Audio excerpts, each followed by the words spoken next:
Assalamualaikum warahmatullahi wabarakatuh. Jadi di sini saya akan mempresentasikan materi dengan judul Implementasi Google Classroom dalam meningkatkan pembelajaran fisika di SMA ataupun MA. Di sini saya menyelesaikan tugas dari mata kuliah pengantar Teknik Informasi dan Komunikasi dengan dosen penampu yaitu Dr. Andes Alex Harijanto MSI MCA. Baik, sebab-sebab yang akan dijelaskan dalam materi ini yaitu yang pertama definisi teknologi dan teknologi pendidikan, yang kedua definisi dari Google Classroom, yang ketiga fungsi dari Google Classroom, yang keempat kelebihan Google Classroom dalam pembelajaran, dan yang kelima yaitu kekurangan Google Classroom dalam pembelajaran. Sebelum kita masuk ke materi, izinkan saya untuk memperkenalkan diri yaitu saya Nurmata Anggraini dengan NIM 220210102020 dari Prodi Pendidikan Fisika Universitas Jember dari kelas B. Baik, kita masuk ke sebab yang pertama, yaitu definisi teknologi. Pengertian teknologi secara harfiah ialah ilmu pengetahuan yang mengandung pembelajaran tentang keterampilan menciptakan alat, metode produksi, hingga ekstraksi material. Hal ini dilakukan untuk memudahkan penyelesaian berbagai masalah dan pekerjaan manusia. Nah, selain itu, teknologi juga dapat diartikan sebagai sarana dan prasarana yang dibuat oleh manusia untuk memproduksi benda fungsional sehingga keberlangsungan hidup dan kenyamanan manusia tersebut terasa lebih baik dari sebelumnya. Nah, jadi peran teknologi dalam kehidupan itu sangat penting, apalagi pada zaman sekarang. Selanjutnya yaitu sebab yang kedua, definisi teknologi pendidikan. Teknologi pendidikan ini ialah bentuk pengembangan, penerapan maupun alat bantu guna memperbaiki dan meningkatkan proses atau kinerja pembelajaran dengan membuat, menggunakan, serta mengelola sumber teknologi yang memadai supaya terciptanya media pembelajaran yang lebih efektif, inovatif, dan juga efisien. Selanjutnya yaitu definisi Google Classroom.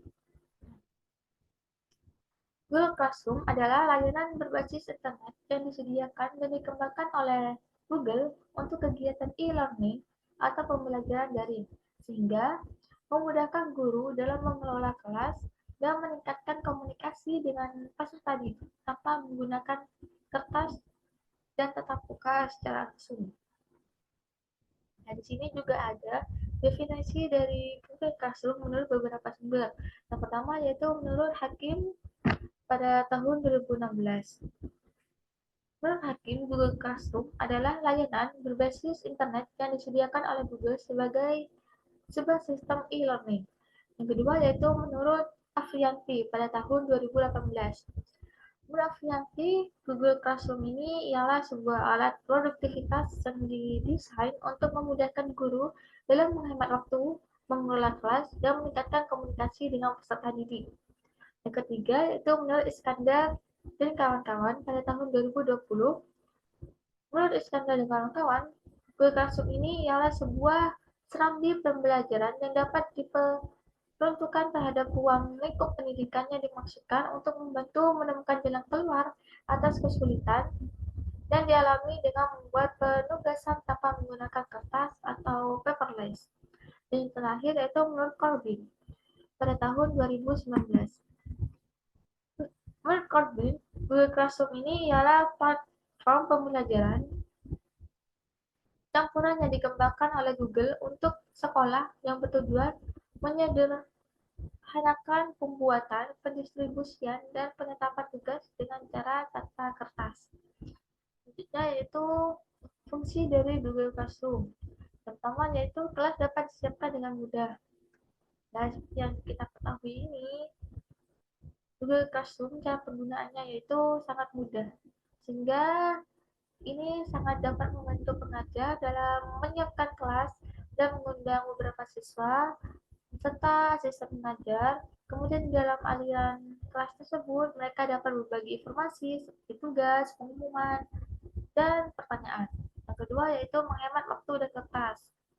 Nah, dengan cara ini, pengajar ini dapat menghemat waktu dengan memberikan tugas, berkomunikasi dan melakukan pengelolaan semuanya di satu tempat. Dan yang ketiga, pengelolaan yang lebih baik. Yang keempat yaitu penyempurnaan komunikasi dan masukan. Yang kelima yaitu dapat digunakan dengan aplikasi yang Anda gunakan. Dan yang kelima, aman dan mudah terjangkau. Selanjutnya yaitu kelebihan dari Google Classroom dalam pembelajaran. Di sini memiliki 5 kelebihan, yaitu yang pertama mobile friendly. Dan Google Classroom ini sangat mobile friendly bagi pemula. Mengapa demikian? Karena dapat kita ketahui bahwa aplikasi ini sangat mudah dan tentunya tidak sulit dalam mengaksesnya, bahkan pemula pun dapat mengakses ini lebih baik. Yang kedua yaitu mengelola tugas dengan baik. Google Classroom ini juga dapat mengelola tugas dengan baik karena Google Classroom sendiri memiliki fitur yang mudah dalam memperlihatkan halaman yang menyediakan halaman tugas yang diberikan oleh pengajar. Google Classroom sendiri ini juga dapat membuat sebuah tugas maupun materi dalam bentuk dokumen, gambar, dan lain sebagainya. Yang ketiga yaitu file masuk ke Google Drive. Jadi, seluruh file yang ada di Google Classroom ini yang berbentuk DOC, MP4, PDF, maupun ZIP secara otomatis itu akan masuk ke dalam Google Drive, sehingga pengguna tidak perlu ribet lagi untuk mencarinya di tempat penyimpanan lain. Yang keempat yaitu memudahkan dalam meninjau tugas yang belum dikirim.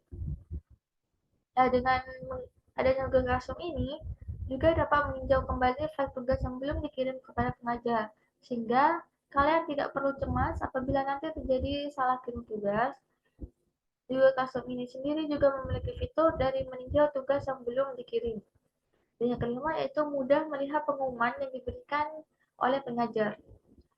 Nah, dengan adanya Google Classroom ini juga dapat memudahkan para pengajar memberikan sebuah informasi baik itu tugas, absensi, maupun yang lainnya. Dengan cara ini, pengajar juga tidak perlu susah lagi dalam memberikan pengumuman melalui sebuah SMS maupun yang lainnya.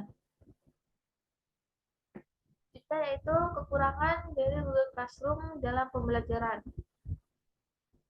Di sini ada 3 kekurangan, yaitu yang pertama, tampilan terlalu sederhana dan kurang menarik. Ya, seperti yang kita ketahui bahwasanya tampilan Google Classroom ini terkesan sangat sederhana dan kurang menarik perhatian peserta didik, sehingga para peserta didik sesekali terkesan malas untuk membuka Google Classroom ini. Yang kedua yaitu file menjadi error apabila Google Drive penuh. Ya, jika file di Google Drive kita penuh, maka para pengajar atau peserta didik ini tidak dapat mengirim file. Dengan hal ini, mereka harus membeli kembali drive baru ataupun menginstal sebuah penyimpanan cloud.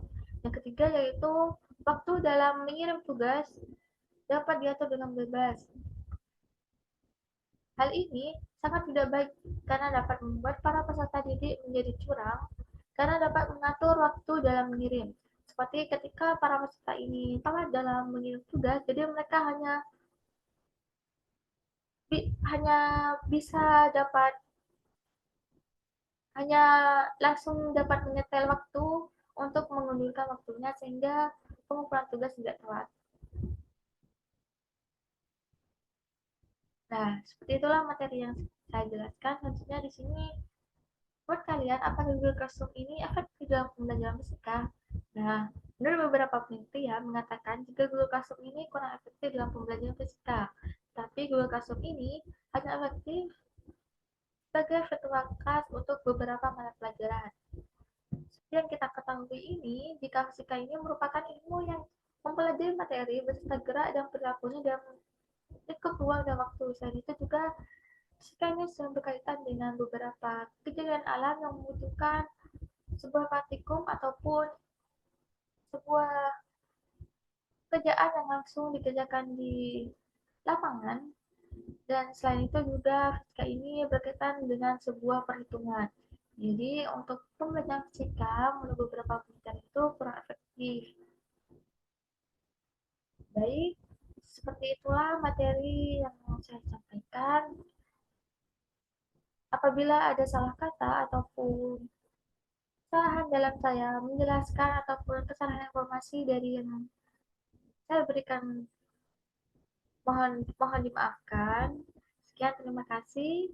Wassalamualaikum warahmatullahi wabarakatuh.